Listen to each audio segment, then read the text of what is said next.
Welcome, this is my process video of drawing that kitty you saw earlier. I have already created a rough outline and made a tracing of that drawing on tracing paper. What you see is me coloring the back of the tracing paper with a pencil so I can transfer the image to a sturdier piece of pastel paper.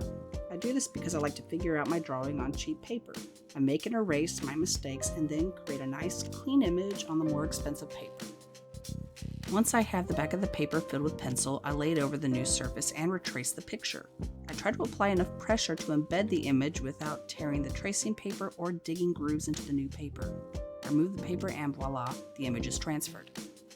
The next thing I do is tone the paper. I know there's a lot of tone paper out there, but I like to tone with watercolor if the paper can handle it. In this case, I will be pre-coloring the image before I lay down my pastels. The pastel mat I use seems to take it pretty well. Unfortunately, I grabbed the wrong tape for securing my image, and what I thought was masking tape was actually drafting tape with ribbing. It didn't create the proper seal around the borders, and the watercolor is seeping under it. Oh well, moving on to pan pastels.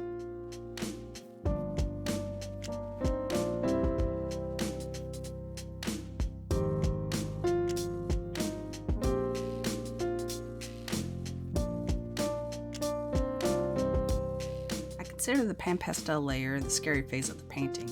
It usually looks awful when I'm done. I do this to place a layer of pastel down that will help serve as an underpainting and help future pastel layers glide. I have to be careful with pastels. I can only lay down so many layers before the tooth fills up, and then you can't get pastel or pencil to stick when that happens. I've tried various fixatives hoping to get an extra layer or two, but every fixative I've tried has altered the colors.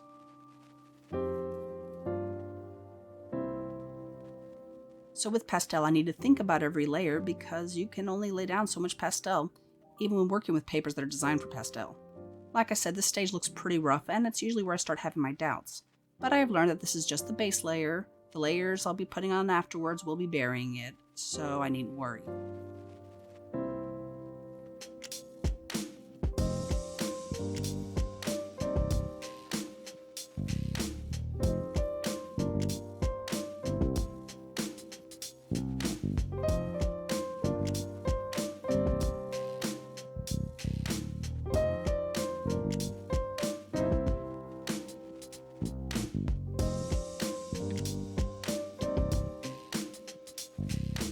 Okay, the soft pastel layer is where I start fine-tuning the image as opposed to the previous layer that I kind of just slapped pastel down. I'll be using a light gray to help brighten some of the areas of the painting. I will also be laying down some fur here. I'll be grabbing a black pastel to help define the shadows and provide a base for the darker patches of fur. Then I will start to define the face here. I'll be placing the shadows under the cat and smudging the pastels with my fingertips.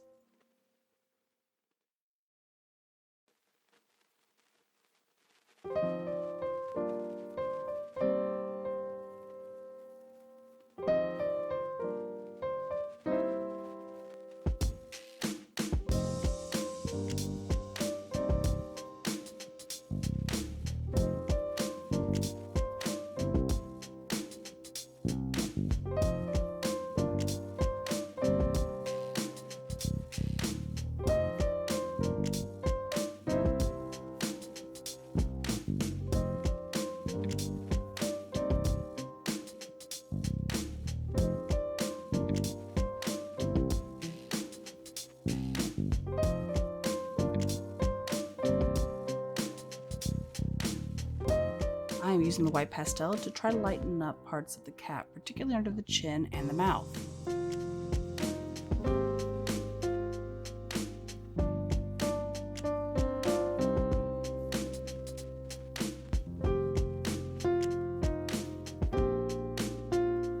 I have the photo of the cat on a computer monitor and was having some trouble making sense of some of the details. When that happens, I rotate the photo and my paper. Doing that helps me notice things I didn't spot before. Often I have to go back and redefine something as parts get blurred or covered on accident.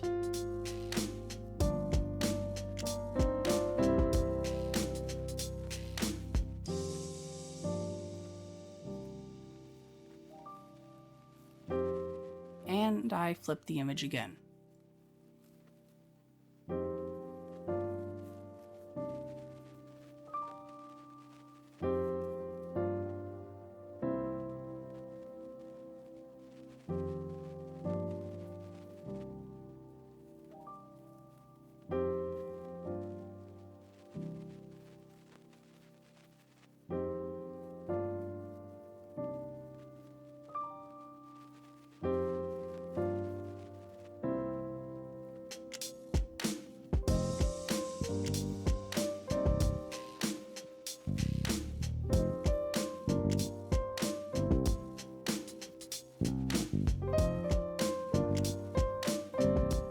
focus was on the cat, so I only gave a little thought to the background.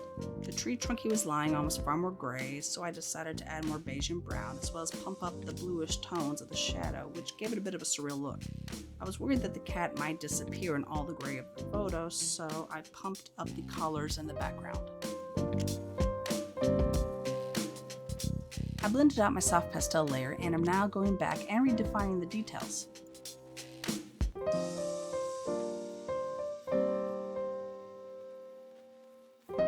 I decided the trunk was a little too beige, so I'm trying to make it look a little more worn and gray.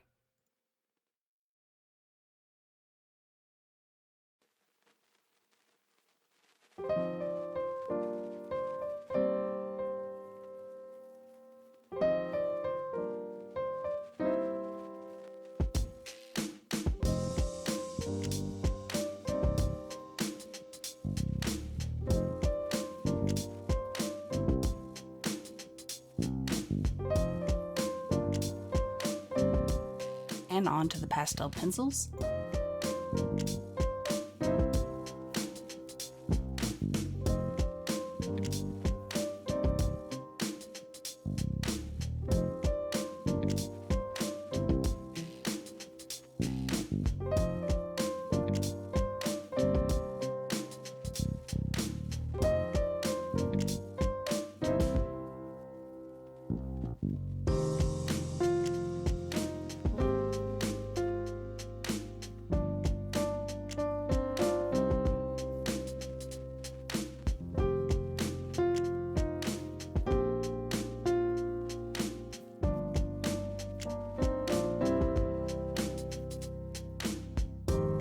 The problem with pastels is how easy they are to smear.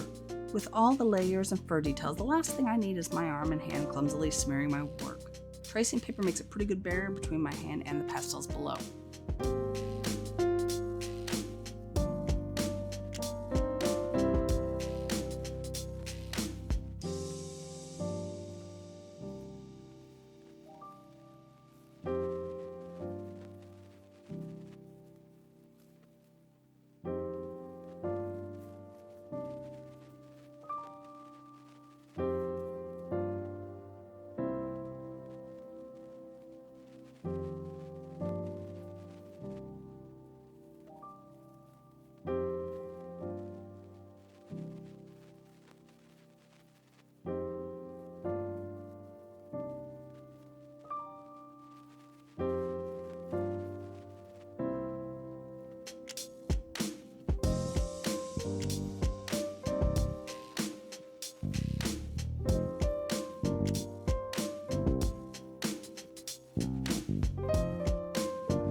I have been trying to lighten up the chin area and I'm going to try something new. I have some powdered titanium white pigment and touch-up texture. Normally you mix the two together to place some white lines on a color pencil drawing. This drawing, however, has layers of pastel under it, and so when I experimented with applying the touch-up texture to the picture, the pastels wound up absorbing it.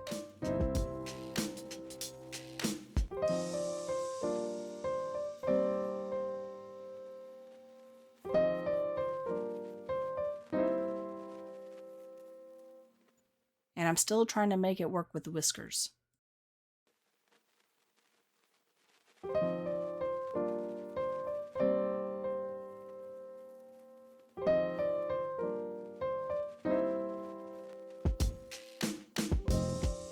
Still trying to get that powder blend to work.